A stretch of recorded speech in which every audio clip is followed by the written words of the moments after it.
Assalamualaikum warahmatullahi wabarakatuh. Bismillahirrahmanirrahim. Alhamdulillahirrabbilalamin. Pemirsa, bertemu kembali dengan saya Zainal Abidin.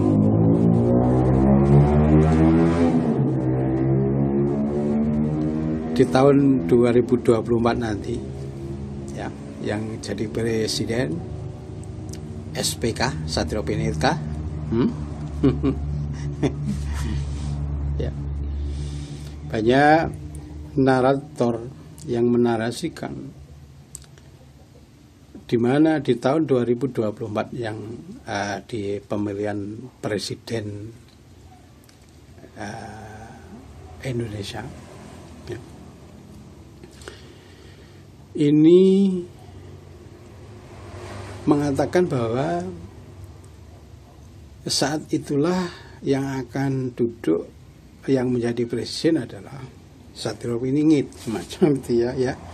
Tidak sedikit seseorang yang menarasikan seperti yang saya katakan tadi, ya. Tapi kalau menurut saya, ya, saya sangat meyakini dan saya juga konsisten dengan apa yang saya katakan bahwa Al-Mahdi sudah dimunculkan di tahun 2010-an yang lalu, katakanlah semacam itu, ya. Kemudian implementasi dari Al-Mahdi pemerintah saat ini, Pak Jokowi ini, yang memegang tampuk, ya, 2 periode ini, sebagaimana yang dipahami dalam hadis, Al-Mahdi memegang tampuk pemimpinan 7-9 tahunan, macam itu. Saya sangat meyakini jika yang akan muncul di tahun 2024 ini bukan SP, ya. Menurut saya seperti itu. Bukan SP, bukan Satrio Piningit atau Al-Mahdi atau yang terpilih, sosok yang digadang-gadang oleh dan diharap-harapkan oleh sampean-sampean itu, ya. Saya sangat meyakini jika sosok tersebut yang menjadikan saat ini, saat nanti 2024 nanti ini, katakanlah yang ada yang mengatakan inisialnya RO, ini inisialnya GO, macam itu, ya. Tapi saya sangat meyakini sosok yang akan menjadi presiden di tahun 2024 nanti bukan sosok Satrio Piningit semacam itu, ya. Dan itu pun saya rasa juga merupakan bukan apa ya istilahnya itu implementasi, ya. Tapi sebagai penerus Bapak Jokowi nanti, mudah-mudahan, ya, kekuatan zalim atau kekuatan dajjal ini tidak merajalela, ya. Sebab kalau ditilik saat ini yang masih getolnya upaya-upaya pencegahan, upaya-upaya masif yang dilakukan oleh mereka-mereka yang hanya mementingkan kepentingan pribadi atau golongannya saja, sangat masif itu. Jika nanti implementasi dari kemunculan Al-Mahdi, baik kekuatannya dari sisi politiknya, dari sisi politik, kalau diibaratkan dalam permainan catur, kesabarannya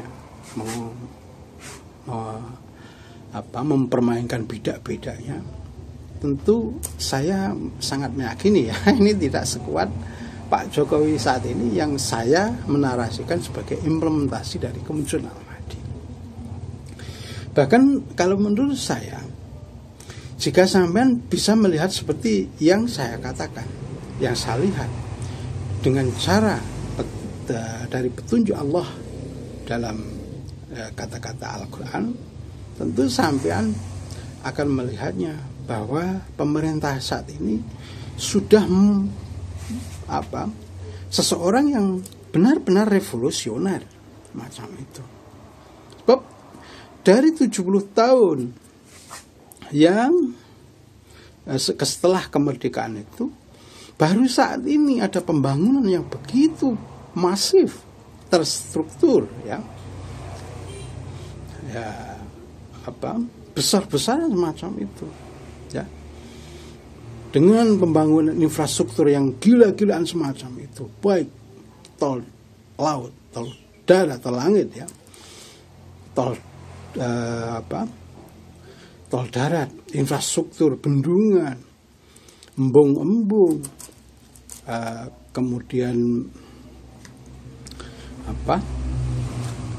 bantuan untuk rakyat miskin semacam itu, dan pemerataan baik Indonesia bagian barat maupun bagian timur secara pemerataan, kemudian penyamaan harga BBM untuk semua wilayah NKRI ini.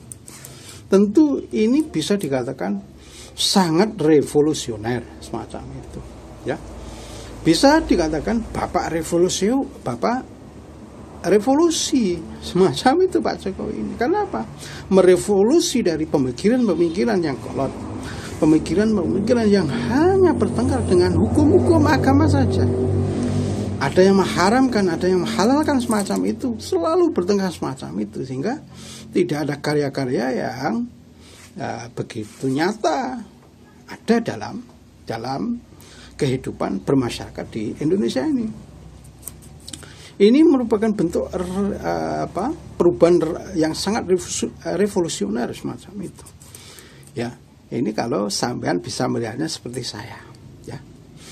Tetapi jika sampean hanya memandang karena suatu kebencian terhadap Pak Jokowi, tentu sebesar apapun, sebanyak apapun yang telah dilakukan kebaikan Pak Jokowi, sampean tidak akan memandangnya karena sampai tidak adil semacam itu, ya. Tetapi jika sampean benar-benar membaca, melihat seperti yang saya lihat dengan kacamata Al-Quran, saya sangat yakin tentu nikmat Allah telah diberikan terhadap sampean seperti yang sampean harapkan sebenarnya. Hanya karena wajah Pak Jokowi saja sampean tidak menyukai itu saja, sehingga kebaikan perbuatan yang dilakukan oleh Pak Jokowi sampean menutup mata, membutakan mata untuk hal itu, ya. Siapa sebenarnya seorang yang sampean harapkan bagaikan Khalifah Umar misalkan mau belusuan terhadap masyarakatnya semacam itu? Ini sudah dilakukan oleh Pak Jokowi. Bahkan presiden-presiden sebelumnya tidak seperti itu, ya. Kemudian mau mengantarkan sendiri bantuan raskin misalkan, ya.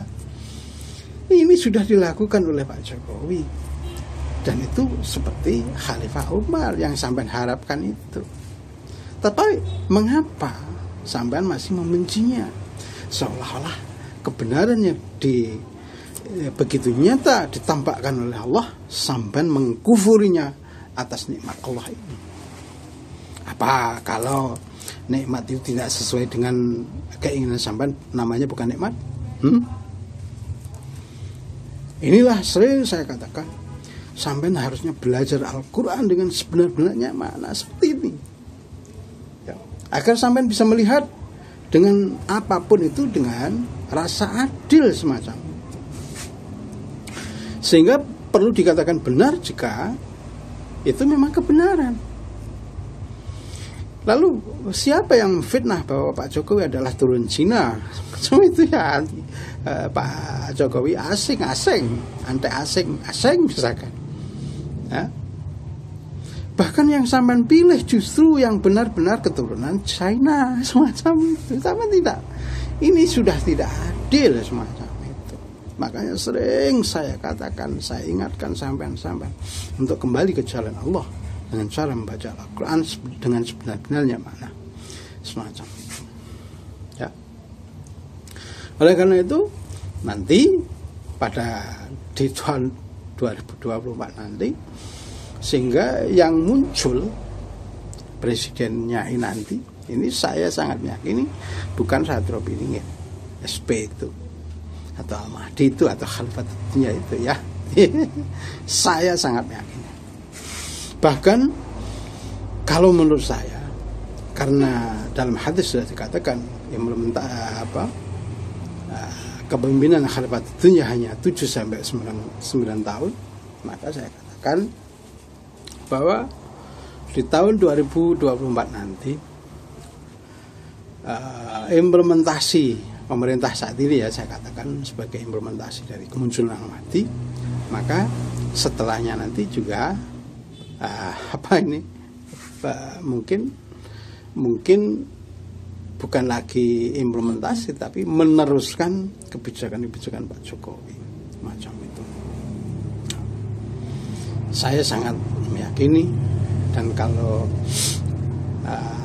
bisa saya jadikan, tentu akan saya jadikan, ya saya memilih Pak Ganjar Pranowo sebagai penerus Pak Jokowi, sehingga tidak perlu program-program yang neko-neko ya meneruskan program Pak Jokowi ini sudah bagus, ya, jadi tidak perlu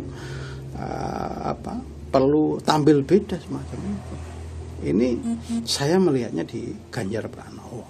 Oleh karena itu, kalau bisa saya jadikan, ya saya jadikan bahwa Ganjar Pranowo yang akan jadi presiden di tahun 2024 nanti meneruskan Pak Jokowi itu macam itu, ya.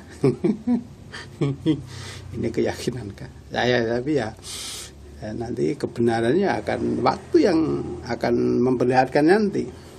Jika kebenaran yang saya katakan ini benar menurut Allah, ya tentu akan jadi, ya, macam itu. Tetapi saya sangat meyakininya bukan SP, ya, dan juga bukan implementasi dari SP, ya, sebab menurut saya kepemimpinan SP sebagaimana yang disebut dalam al-hadis ini sudah cukup macam itu, ya. Jikapun nanti tidak terjadi seperti yang saya katakan ini, mungkin Indonesia akan setelahnya nanti, ya, ini justru hancur misalkan, ya ini sudah nyata. Seandainya Ganjar yang tidak jadi, kemudian yang jadinya yang lain, ya seandainya estafet kepemimpinan implementasi dari Al-Mahdi ini tidak sesuai, ya mungkin inilah kebenaran al-hadis bahwa Al-Mahdi hanya memimpin dari 7 sampai 9 tahun semacam itu, ya. Bisa saya korupsi sedikit, ya saya maaf sedikit, 10 tahunan semacam itu, ya.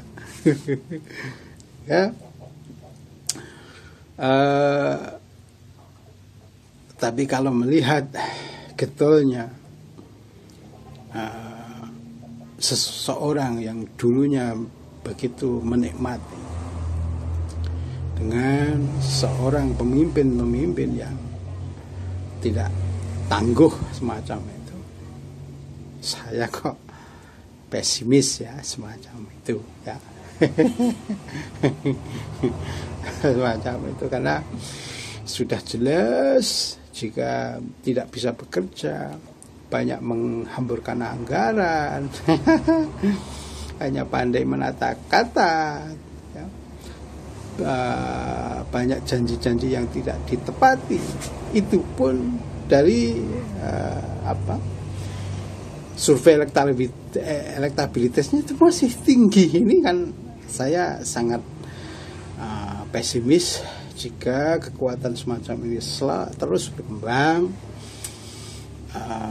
Jika nanti Indonesia salah memilih, saya kok meyakini bahwa cukuplah di Pak Jokowi ini sebagai implementasi yang hanya 10 tahunan itu, ya. Jadi ya saat inilah mercusuarnya dunia ini, ya. Macam itu.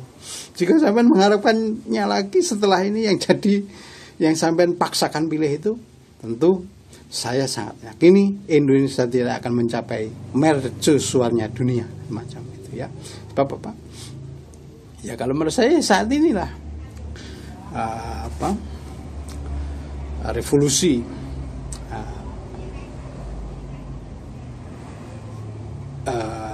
benar-benar sudah terjadi, ya. Revolusi besar-besaran kepemimpinan yang ada di Indonesia ini, baik bangunannya, bahkan gedung-gedungnya, bahkan infrastrukturnya, dan lain-lain. Pencapaian-pencapaian yang telah saya sangat yakini saat inilah Indonesia sebenarnya sudah menjadi mercusuarnya dunia. Entah kalau ke depannya nanti, kalau pemimpinnya, saya sangat yakini jika ada sosok yang meneladani kepemimpinan Pak Jokowi, saya sangat yakin Indonesia mercusuarnya dunia, Indonesia emas di tahun 2045 akan tercapai. Kalau tidak keduluan kiamat, ya. Demikian. Assalamualaikum warahmatullahi wabarakatuh.